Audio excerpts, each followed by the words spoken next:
Hi guys, welcome back to my page. Please like, share, and subscribe for more Choro videos, 164 tuned cars, and other car toy brand.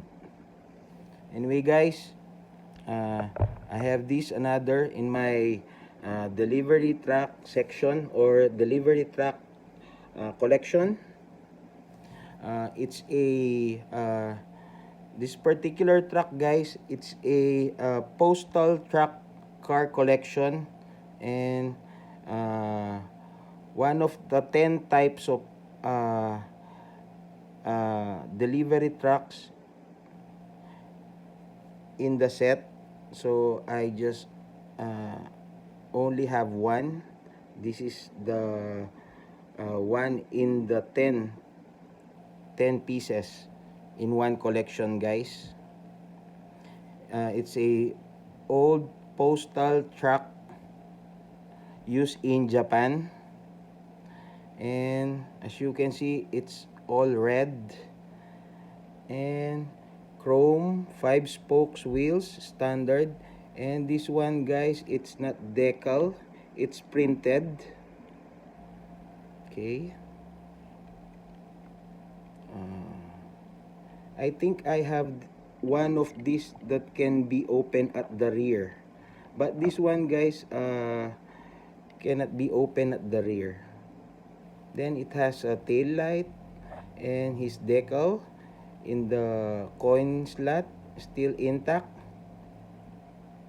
Then in the front, it's a painted headlight and a grille and a white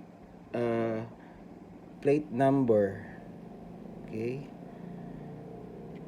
and it's not nothing much of this guys. It's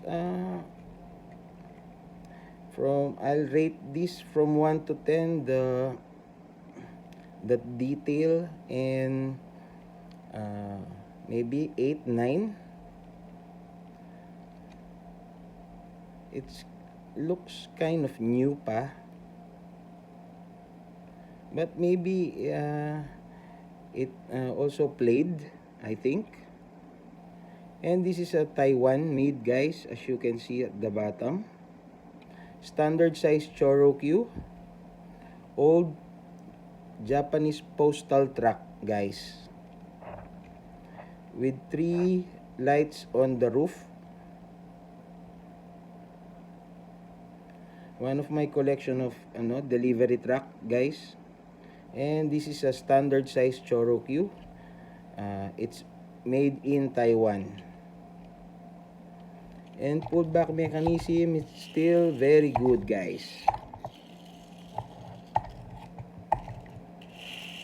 Okay, so that's it guys. Please like, share, and subscribe. Bye.